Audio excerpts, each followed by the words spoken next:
नमस्कार दोस्तों, सीपीसीटी की तैयारी करने वाले स्टूडेंट्स के लिए एक नया सेगमेंट है सीपीसीटी अड्डा। यहाँ पर मैं आपको जो भी न्यू पेपर सीपीसीटी के आ रहे हैं उनके क्वेश्चंस के सॉल्यूशन विद डिटेल यहाँ पर आपको मैं समझाऊंगा, जिससे कि आप बहुत आसानी से अपने सीपीसीटी के पेपर को समझ पाएंगे और आने वाले एग्जाम में आप सीपीसीटी का एग्जाम क्रैक कर पाएंगे। क्योंकि देखा यह जा रहा है कि सीपीसीटी का जब पेपर देने जाते हैं तो बच्चे टाइपिंग तो निकाल लेते हैं, लेकिन जो थ्योरी पेपर होता है उसमें मिनिमम मार्क्स ला नहीं पा रहे हैं, क्योंकि कंप्यूटर जो है बहुत टफ आ रहा है। तो मैं यहाँ पर कोशिश करूँगा कि जो सीपीसीटी का पेपर है उसको डिटेल में आपके साथ डिस्क्राइब करूँ, जिससे कि आप उसको बहुत आसानी से समझ पाएँ। तो मैं यहाँ पर पार्ट बाय पार्ट यहाँ पर आप 5 से 10 क्वेश्चन आपके साथ यहाँ पर डिस्कस करूंगा, जिससे कि आपको बहुत आसानी से सरल भाषा में आपका सीपीसीटी का पेपर सोल्व हो जाए। चलिए देखते हैं कि जो 23 जुलाई को जो पेपर हुआ था उसमें जो क्वेश्चंस थे उनका लेवल क्या था और उनको आप किस तरीके से सोल्व कर सकते हैं। Let's go.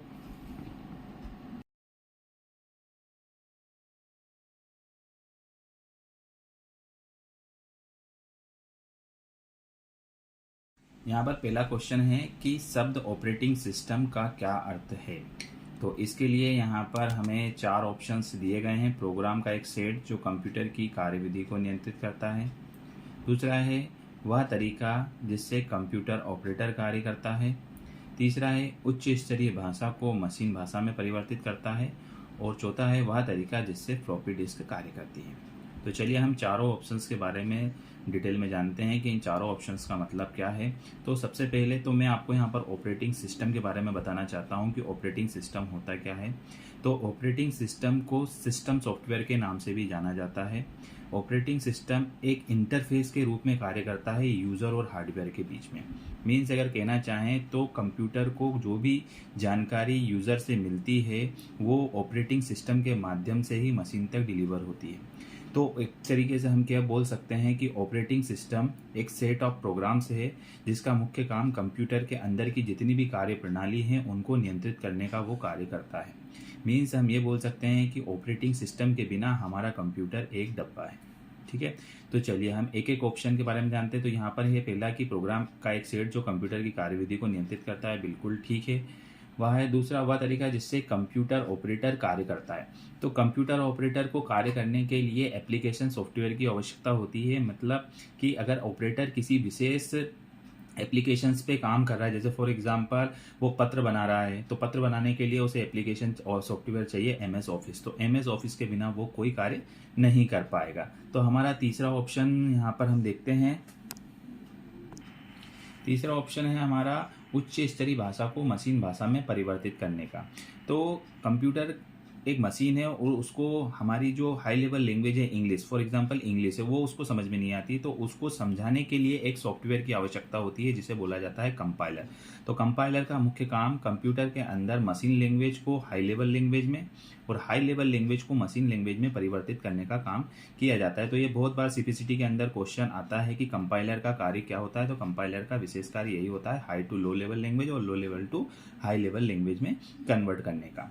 चौथा ऑप्शन यह है वह तरीका जिससे फ्लॉपी डिस्क कार्य करती है। तो फ्लॉपी के बारे में हम सभी जानते हैं। फ्लॉपी एक मेमोरी डिवाइस है, इसके अंदर हम डेटा को स्टोर करते हैं, तो इसको हम मेमोरी के नाम से जानते हैं। तो इस तरीके से हम यहाँ कह सकते हैं कि जो लास्ट के 3 ऑप्शंस हैं ये बिल्कुल गलत हैं और जो हमारा फर्स्ट ऑप्शन है वो यहाँ पर सही आंसर रहेगा।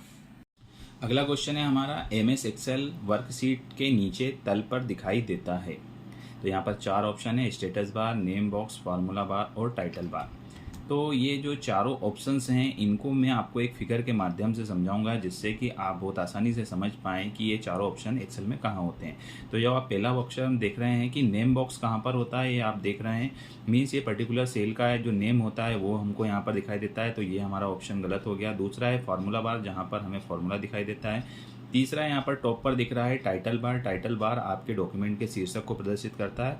और सबसे नीचे होता है स्टेटस बार, जो कि आपके डॉक्यूमेंट के स्टेटस को दिखाता है। फॉर एग्जांपल मैंने यहाँ पर 5 रो सिलेक्ट कर रखी हैं, तो उनका एवरेज, काउंट और सम यहाँ पर वो दिखा रहा है, तो इसे स्टेटस बार कहते हैं। तो हमारा ऑप्शन होगा स्टेटस बार। यहाँ पर हमारा अगला क्वेश्चन है कि लिनक्स के अंदर संसाधन आवंटन रिसोर्स एलोकेशन के लिए कौन सी डायरेक्टरी जिम्मेदार है। तो यहाँ पर हमारे पास ऑप्शंस हैं /user /dev /etc/kernel। तो चलिए हम चारों के बारे में एक एक करके यहाँ डिस्कस करते हैं। तो /user जो डायरेक्टिव होती है is a secondary file hierarchy that contain the shareable read only data. मतलब शेयरेबल और रीड ओनली डेटा के लिए यूज़र डायरेक्टरी का इस्तेमाल किया जाता है, पर्टिकुलर यूज़र के लिए इस्तेमाल की जाती है। दूसरा होता है dev is the location of special और डिवाइस फाइल। तो ये जो डिवाइस डायरेक्टरी है ये बेसिकली आपके जो डिवाइस कंप्यूटर के अंदर इंस्टॉल है उनसे रिलेटेड जो फाइल होती है उनको शो करता है। तीसरा है ETC, it stores storage system configuration file executable required to boot the system and some log files. Means जो ETC फाइल होती है जो आपके सिस्टम को बूट करने के लिए जो फाइलों की आवश्यकता होती है वो इस ड्राइव के अंदर होती है। और चौथा जो ऑप्शन दे रखा है तो ये भी हमारा आंसर नहीं है। चौथा जो है कर्नेल बेसिकली सिस्टम का एक ऑपरेटिंग सिस्टम का एक पार्ट होता है। तो ये सिस्टम के अंदर जितने भी रिसोर्सेज होते हैं उनको डिस्ट्रीब्यूट करने का काम ये करता है। तो यहाँ पर कर्नेल के लिखा है कि सिस्टम में प्रोग्राम जो मशीन के संसाधन रिसोर्स को अपने द्वारा चलाए जाने वाले अन्य प्रोग्रामों को आवंटित करता है।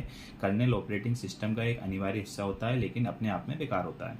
मीन्स ये ऑपरेटिंग सिस्टम का ही पार्ट है और जो रिसोर्स अलोकेट करने के लिए इस्तेमाल किया जाता है। तो हमारा जो चौथा ऑप्शन है यहाँ पर सही होगा, बाकी तीन ऑप्शन हमारे यहाँ पर रॉन्ग। अगला क्वेश्चन है कि कंप्यूटर में आउटपुट डिवाइस का उपयोग किस लिए करते हैं। तो बेसिकली हम सभी लोग जानते हैं आउटपुट का मतलब होता है कि कंप्यूटर से डेटा प्राप्त करना। कंप्यूटर बेसिकली दो तरह की डिवाइसों से बना होता है, input devices and output devices. Input devices का मतलब होता है जिनके माध्यम से कंप्यूटर में डेटा जाता है और एक डिवाइस होती है जिनके माध्यम से डेटा प्राप्त किया जाता है। तो हमारे यहाँ चार ऑप्शन है, डेटा देखने या प्रिंट करने के लिए, डेटा इनपुट करने के लिए, डेटा स्कैन करने के लिए, डेटा स्टोर करने के लिए। तो इनपुट का मतलब होता है कंप्यूटर में डेटा जा रहा है। मैं यहाँ पर फिगर के माध्यम से आपको बताता हूँ। इनपुट का मतलब है कंप्यूटर के अंदर डेटा जा रहा है और आउटपुट का मतलब होता है कंप्यूटर से डेटा प्राप्त कर रहा है। तो जो इनपुट होता है इनपुट डिवाइसेस के माध्यम से किया जाता है और जो आउटपुट होता है वो आउटपुट डिवाइस के माध्यम से किया जाता है। तो यहाँ पर हम एक एक ऑप्शन को चेक करते हैं। डेटा देखने या प्रिंट करने के लिए, तो डेटा देखने के लिए हम मॉनिटर का इस्तेमाल करते हैं और प्रिंट करने के लिए हम प्रिंटर का इस्तेमाल करते हैं। तो दोनों ही हमारी आउटपुट डिवाइस यहाँ पर होती हैं। दूसरा ऑप्शन है डेटा इनपुट करने के लिए, तो डेटा इनपुट करने के लिए हम कीबोर्ड माउस का इस्तेमाल करते हैं। तो ये हमारी इनपुट डिवाइसेस होती है, तो ये ऑप्शन हमारा गलत हो जाता है।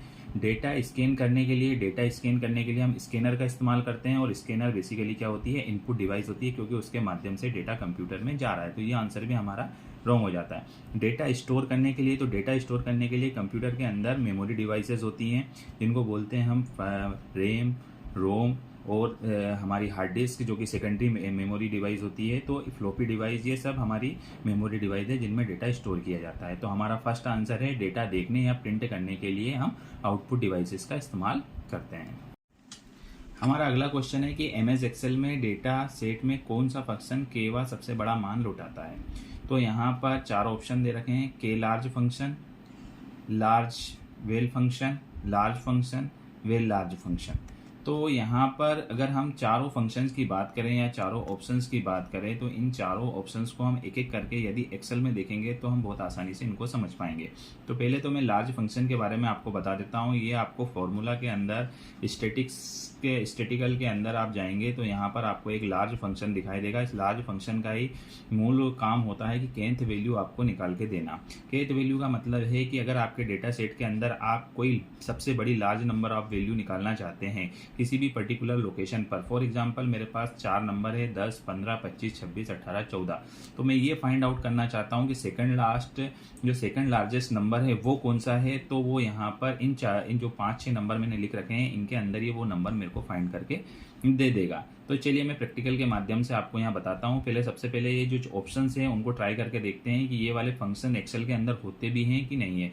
क्योंकि जैसे ही मैंने के लार्ज फंक्शन यहाँ पर टाइप करेंगे तो ऐसा कोई फंक्शन एक्सेल के अंदर नहीं है। तो मीन्स ये वाला ऑप्शन हमारा गलत हो जाता है। यहाँ पर वी लार्ज की बात करेंगे तो उसको हम यहाँ पर ट्राई कर लेते हैं। वी लार्ज नाम का भी कोई फंक्शन यहाँ पर नहीं है। तो हम यहाँ पर लार्ज फंक्शन का इस्तेमाल करके देखते हैं कि लार्ज फंक्शन का इस्तेमाल करने से क्या होता है। ये मैंने यहाँ पर लार्ज टाइप कर दे रहा हूँ। लार्ज टाइप करने के बाद मैं अपना यहाँ पर एरे सिलेक्ट कर लेता हूँ। एरे में जो मैंने डेटा लिख रखा है उसको डेटा को मैंने यहाँ पर सिलेक्ट कर लिया। सिलेक्ट करने के बाद अब मैं यहाँ पर सेकंड लार्जेस्ट फंक्शन फाइंड करना चाहता हूँ, लार्जेस्ट वैल्यू फाइंड करना चाहता हूँ। तो मैं यहाँ पर 2 पुट कर दूंगा। 2 पुट करने के बाद जैसे ही मैं एंटर करूंगा तो यहाँ पर मुझे आंसर मिल जाएगा 25 इसलिए क्योंकि अगर आप इसमें देखेंगे तो यहाँ पर सबसे लार्जेस्ट वैल्यू है 26 और उसके बाद सेकंड लार्जेस्ट वैल्यू है 25, तो इसने सेकंड लार्जेस्ट वैल्यू 25 मुझे निकाल कर दे दी। अब यदि यहाँ पर मैं वैल्यू चेंज करता हूँ, यहाँ पे 2 की जगह अगर 1 कर देता हूँ तो सबसे बड़ी पहले नंबर वाली लार्जेस्ट वैल्यू यहाँ पर कितनी है 26 है, तो ये फंक्शन मुझे यहाँ पर 26 फाइंड आउट करके दे देगा। तो ऐसे जो भी वैल्यू आपको निकालनी है, nth वैल्यू या kth वैल्यू आप फाइंड करना चाहते हैं, वो आप अपने आर्गुमेंट में डालेंगे और वो आंसर आपको निकाल कर दे देगा। तो आपको समझ में आया होगा कि हमारा जो लार्ज फंक्शन है उसका काम nth या kth वैल्यू फाइंड आउट करना होता है।